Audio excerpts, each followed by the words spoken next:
Hi, welcome back to my channel, and this is a sound off on Growing Up Hip Hop. Okay, so I was late making the first episode's video, so I just decided to combine episode 1 and 2 together. So here we go. Okay, so we find out that Sam and Egypt are expecting, so congratulations to them.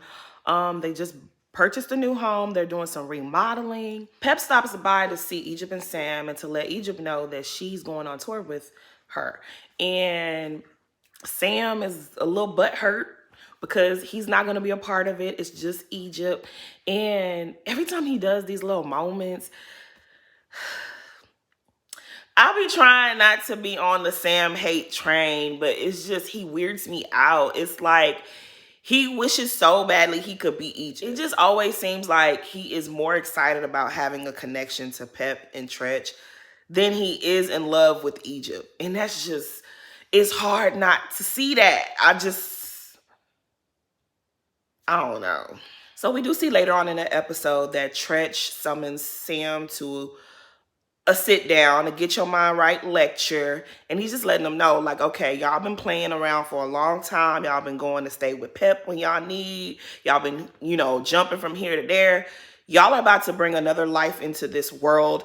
It's not going to be no more of that. What are your plans moving forward? Because if anything happens, Egypt and the baby can always come stay with me. You can't come stay with me. And Sam looks butthurt yet again. I don't know about Sam. I just don't know about Sam. Sam really wants to be Egypt. Like, he wants to be Pep and Tretch's child. It's like he literally has, you can see the disappointment on his face when Tretch lets him know, like, if anything goes wrong, I'm definitely going to take my grandchild and my daughter in. You can't come. And it's just like, what did you think was going to happen, boy? Like, what did you think was going to happen? I don't know. I don't even know. Cause Tretch, you having this conversation a little too late in the game. I don't know. But Tretch also lets Sam know that, it can't just always be you and Egypt, you and Egypt, you and Egypt, the two of y'all glued to each other's hip. She's about to be a mother. She needs more than she needs more people around her than just you. She needs a community of people. She needs a village. She needs to be around other women that she can have conversations with, that she can relate to. And so Sam is like looking dumbfounded. And pretty much what Tretch is saying, she needs her cousin. She needs TT. TT's had a child. She needs to talk to her. That's like her sister. She needs to talk to not just her mom, but other women. She needs the support of other people. And she cannot build those bonds if you're always in the way. Tretch just pretty much lets him know, like, step your game up. I'm tired of hearing about what you're going to do, what you plan to do, what you're thinking about doing, what you've attempted to do. I need you to do. And that's on P. Okay, so we get a scene with Tanise talking to JoJo about little Joey's first birthday coming up. And she's talking about how she's invited her dad, but he hasn't RSVP'd. And she's talking about the weird dynamic between the two of them. And how I think a family member told her some things that her dad was saying. And she's really disappointed that her dad has just not even made time to see her son since he's been born. He's already about to be a year. In the confessionals, Tanise is letting us know, like, who her dad is. I guess he's in the music industry. She's listing off all the big name artists that he's worked with. And she reminds me a lot of Cree in this moment, because on one hand, they're frustrated with their fathers not stepping up to the plate, not being who they're supposed to be in their lives. But in the same breath, they're a little starstruck with, their father's accomplishments. And I guess that's just what it is, like, at the end of the day, no matter how ridiculous the situation is, you still you still love your parent. You still want to be a part of them. I mean, it's your birthright. You want to be connected to them in some way. And in a weird way, she admires her dad. But they also have a weird relationship. There's some type of disconnect. Okay, so it's the day of little Joey's birthday party, and Tanise's dad does show up. He comes a little late, but he's there, and his granddaughter runs into his arms, and he's excited to be there, and he been a little fake. He been a little fake because you haven't seen the baby in a year. You haven't seen the baby since he's been born, but you know, it is what it is. Tanise is annoyed and she wants to have this conversation. He doesn't want to have the conversation. And I felt like Tanise probably should have just let it be. But she wants to have this conversation. And my thing with Tanise is Tanise be looking for TV moments. And I just think that's, I don't know. I just don't think that's the move. But she forces this conversation with her dad and it erupts. It does more damage than it does any good. It seems like there may be a little bit of some maybe rivalry, some kind of jealousy that Tanise's father might have towards the Simmons family. Because he says something, and I don't know if I'm reading a little too much into it, but that's just the vibe that I got. But he gets upset and he leaves. And as he's leaving, Tanise is following him. And she flips the conversation from, you know, you haven't been a supportive dad to you're being mean to my innocent child. Because apparently a family member told Tanise that her dad said that Joey was not his grandson. Now, I don't know who this family member was, but this family member was dead ass wrong, because you know that the situation between Tanise and her dad is already strained. Why would you tell Tanise that? If he did say that to you, you should have got him together. There was no need for you to pass that information on to Tanise. You should have checked him for saying it and just let that be that. You did not have to take that little bit of tea and give it back to Tanise. How's she supposed to feel about this? People be swearing they're trying to make peace and they make stuff more fractured than it already is. There was no need to come back and tell Tanise that man said that. He was wrong for saying it, but you should have checked him in the moment and then be done with it. Because I could see him saying something flippant like that, like, oh, that ain't my grandson, that's the Simmons grandson. And you should have checked him for it. But coming back and telling Tanise so that she could feel bad, you came and dumped this in her lap, that was stupid. But yeah, I felt bad for Tanise. Like, she looked a little defeated. And it's like, it looked like, oh, this is going to be a bad move. Like, I know Tanise, I know that she wants these TV moments, but girl, I don't think this is the move. Because your daddy is not ready for TV. He is not polished for TV. He too looks like he wants to have moments. He looked like he is going to show his behind this season on this show. And it's going to end up hurting y'all relationship even more. It's like, I don't know. I don't like it, Tanise. I don't like it. Like, if you really want to have a relationship with your dad, girl, this ain't the way to do this. Y'all need to handle y'all situation off camera. But I guess. Okay, so on episode 2, we see Brianna goes to visit Twist. Twist is like on a new journey. He then went to find the Lord.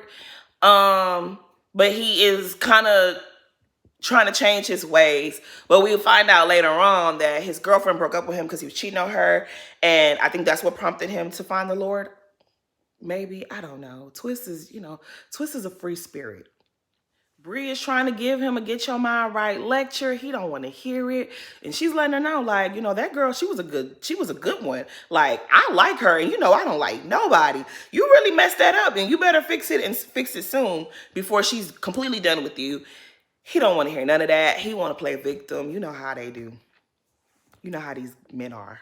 So Tyran goes to visit Sam, I guess. I don't know. But him and Sam are having a conversation. Sam is in the pool and they're talking. And Sam is griping about how Tretch spoke to him. How he didn't like how Tretch spoke down to him.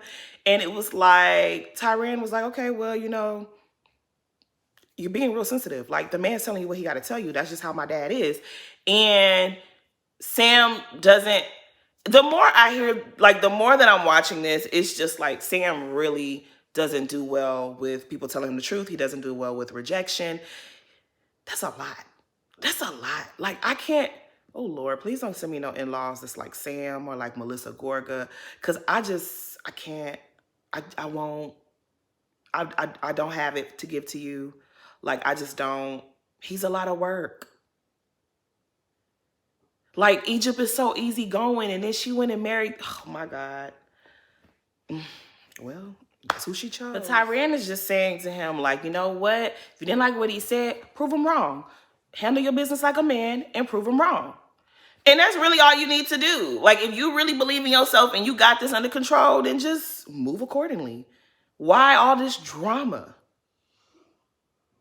But anyways, so Devin goes to link up with Sequoia in the studio, and they're working on a track, and they get to talking about family business. Oh my gosh, Devin looks so much like his uncle JoJo. It is great. Like, he don't look like his father. He look like his uncle. That is so crazy. But anyway, genetics, right? Like, I guess that's just how it works sometimes, you know? But anyway, Sequoia tells Devin how, you know, things are really weird between her mom and her right now, and how she's getting a divorce from the dad. And he's like, divorce? Apparently he didn't know, but now he does. And she's also telling him how she's been hearing rumblings that her mom is dating Lazy Bone. And so last season, I was thinking that Lazy Bone had something going on with Sequoia. So I'm very much relieved that that was not the case. Because I was just looking at them like, what is the... I mean, they both grown, but he grown. Yeah, I was going to be looking at him I was going to be looking at him a certain type of way. So I'm glad that's not what it is, you know? He's like the grown woman, and I'm with that. Now, the way they going about it, the fact that they're both married to other people, that's sticky, but I am very much relieved that he is not dating Sequoia. I'm just saying. So in the next scene, Tretch and Cicely meet up with Tiny, Sequoia's mom, and they having a little chit chat or whatever, and they talk about Egypt's pregnancy, and they talk about Lazy and Tiny dating, and they too was unaware about some things, and they was just like, oh, you mean your daughter don't know? It comes up that Sequoia does not know about the new romance, and they're like, ooh, you might want to tell her. Well, somebody already told her, apparently. But she's telling Tretch and Cicely about her butterflies that she feels for Lazy Bone. And it would be cute if the situation was so sticky. You know, girl, you still married. But she's letting them know, like, you know, this marriage, I'm fed up. The man keeps drinking and he shouldn't be drinking. And I just can't deal with it no more. And I'm excited about this new thing that I got going on with, you know, old dude over here. And I mean, it's going to be what it's going to be. And Cicely, I don't know, like, did you lose weight, girl? Did you get something pinched, or, you know, something happened, girl? You look good, though. You look good. Whatever it is that you doing, don't overdo it, though, because you look great. She looks really, really great. Okay, so Tretch pulls up to Egypt's rehearsal, and she's excited to see her dad, and her dad see her performing a little bit. And Tretch is concerned because Egypt only tells him what she wants to tell him, what her and Sam decide that they're going to tell. They're not being 100% transparent, and it alarms him. It makes him very much worried because it's Sam in Egypt. Hello. But yeah, I don't blame the man. Egypt assures him that everything is going to be great. The charges, all of that's going to be taken care of. Everything's going to be cool. But girl, I guess you got to speak it to an existence, you know? What else she gonna do? She's already in that water. She got to swim. Okay, so it's the day of Lazy Bone's beach party, and everybody's, you know, on their way. Everybody's arriving, whatnot.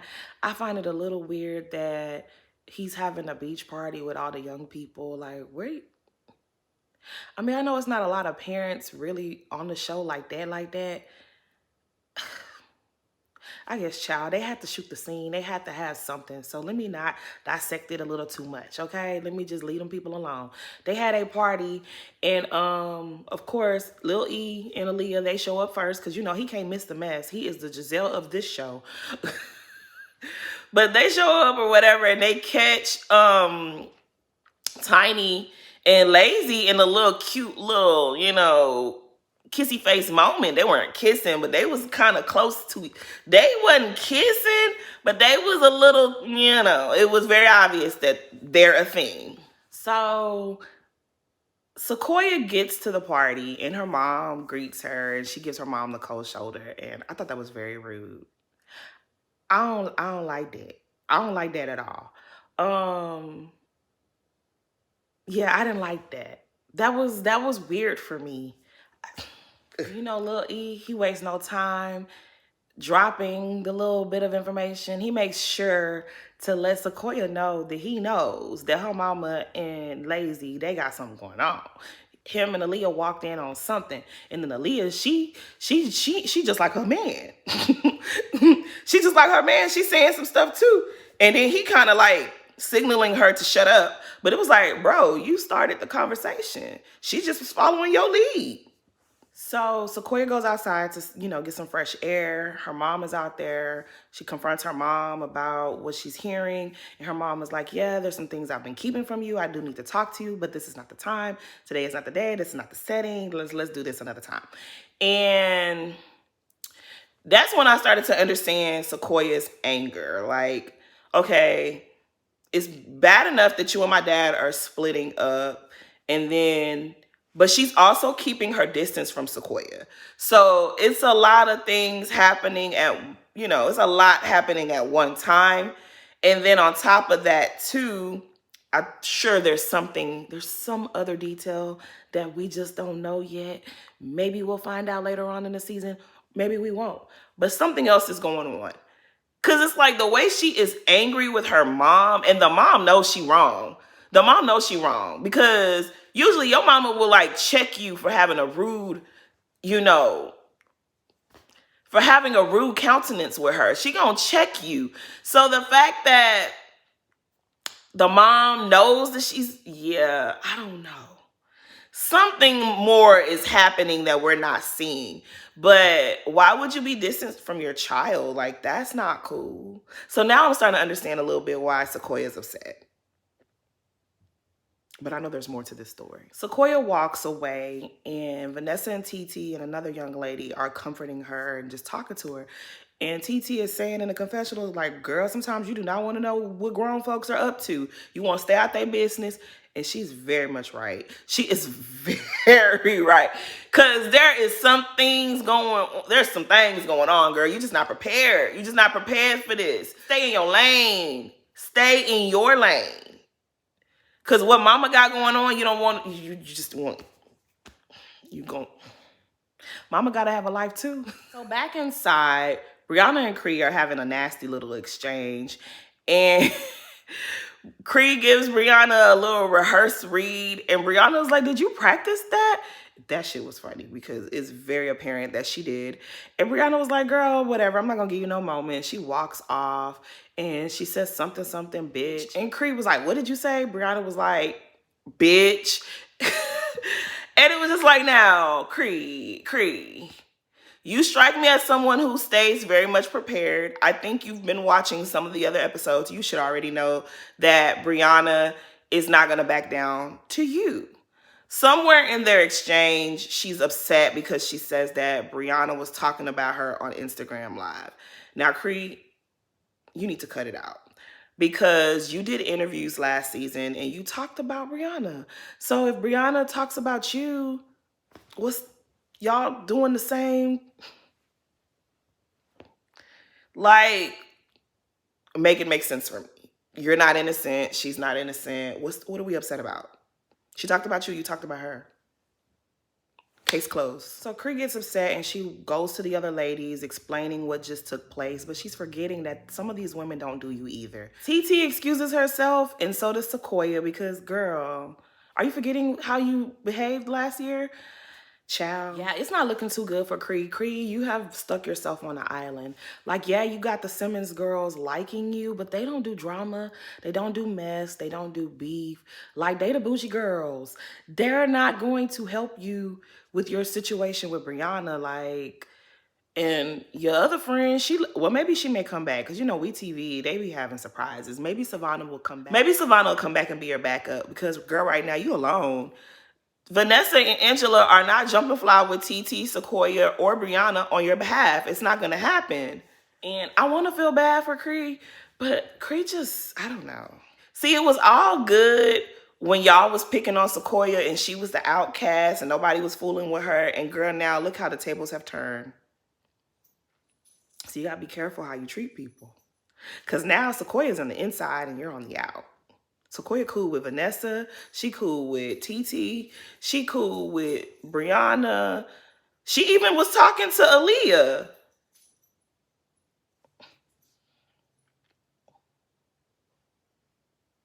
Let other people take care of their own beasts. Because you started an issue with Sequoia on Vanessa and Angela's behalf, and now look. Oh, well, you got Tanise. You can go visit Tanise in New York. Anyways, we see Sequoia flirting with Twist, and it's like, girl, don't let your situation, girl, don't do that. Do not do that. Don't do that. Looks very much like destructive behavior because you're upset with what's going on in your family life. Girl, don't do that. Don't. So Lil E lets the rest of the group know that, hey, you know, TT, you're going to be an auntie. To who? Oh, Egypt's pregnant. And she's like, oh, I didn't know that, you know? And he's so messy. Now I see why everybody was calling you messy, Lil E. You messy. Like, child. TT's like, okay, that's great. It's another life, you know, a new person in the world. This is great news. I'm happy for them. I mean, I don't know what he wanted her to say. He's just messy. Anyways, the party is winding down. Sequoia is collecting her things because she wants to leave. And she catches her mom and Lazy Bone, as she says, caboodling. She says they were caboodling. And I was just like, I felt bad for her because her heart, she looked heartbroken when she saw them. And it was just like, girl, you already knew. You had a little bit of a heads up. And it was just like, yeah, I feel bad for her. I don't know why, because she's a grown woman. Like, she know how these things go, but it's just like, you know, yeah, sometimes that stuff that can be weird. I don't know. But yeah, that's pretty much all that happened. Please like, comment, and subscribe. Thanks for watching.